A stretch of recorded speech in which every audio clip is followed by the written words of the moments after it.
Hey there, welcome to the week 7, next to last forum for the semester. This week we are covering Russia and Europe. These are two really central kind of, obviously our relationship with Russia is very long-standing, alternative periods of high tension mixed with moments of collaboration. And then you've got Europe, which has really been sort of the centerpiece of U.S. national security policy going back, as far as you want to go. So when you look at Russia, I think to me the idea that the United States uh, had a period in the post-Cold War where we really sort of handled Russia in a way that Russians found resentful, and that really kind of fueled the rise of Vladimir Putin and the nationalism that has fueled and legitimized his governance. I should say rule, frankly. Um, I think the idea that Russia today is a competitive authoritarian government is absolutely true. Russia today has very little uh, democratic features. The Russian people, I don't think fully understand the implications of democracy yet, and I think right now, um, I think Russian culture is uh, is inclined towards strength and towards projecting strength and confidence and assertiveness. But make no mistakes that their interventions in Georgia and Ukraine and their long-standing intervention in Syria. These are actions of an insecure power, very much concerned about their ability to manage their national security affairs, recognizing that if Ukraine, Georgia, and the Baltic states go into NATO, that their ability to influence them coercively will become contested. And so Putin is determined not to allow that to happen.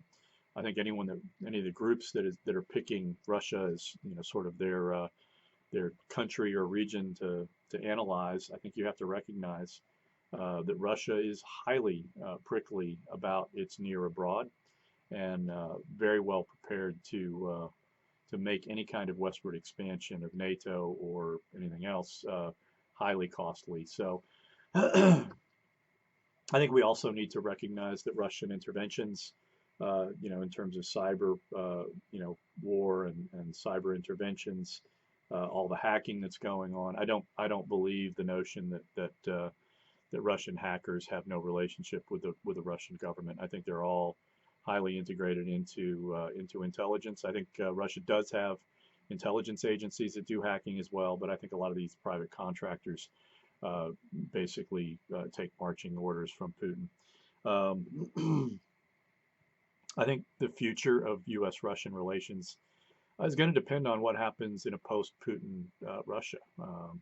It could be that the embers of democracy still burn and sufficiently that if Putin were removed or if he died suddenly or anything happened that you can see a recrudescence of democracy.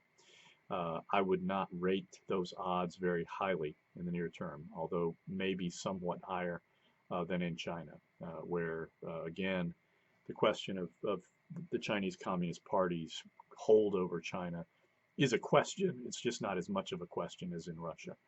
Um, Europe, I think, is again a fascinating. You could be actually go and go into political science, get a PhD, and just study Europe, even a couple of countries in Europe, and have plenty to do for the rest of your life. I think the history, again, as I mentioned in the overview, the history of the rise of the EU and the challenges associated with the EU, I think are really important in any narrative if you're studying, if you're going to do the national security evaluation of Europe.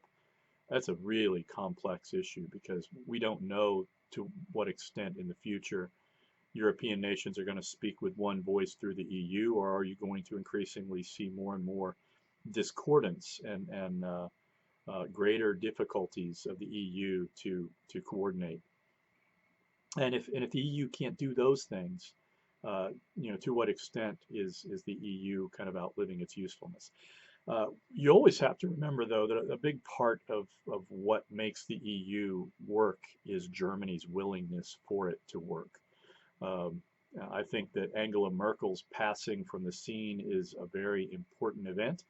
Whether German politics will yield another leader that will view German foreign policy through the lens of the EU rather than striking out in a more unilateral direction is a real serious question, and how that question is answered is going to go a long way towards determining what happens with the European Union. So um, I think in both, Russia and Europe, demography is going to be an important factor. Right now, one of the symptoms of Russian weakness is the fact that they are an aging society. They are an unhealthy society. You know, massive amounts of alcoholism, serious health problems. Their health system is not particularly good.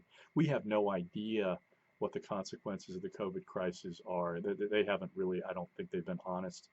Uh, no more honest than China. I think that, for years, political scientists will be looking at, behind the data to try and identify what the actual death tolls in many countries, including, Russia, China, Iran. Uh, you know, uh, it's going to be a horror show. And I think there are going to be some states in the United States that have been hiding their numbers as well. Just a suspicion. I can't say it for sure. Florida, you know, maybe Texas.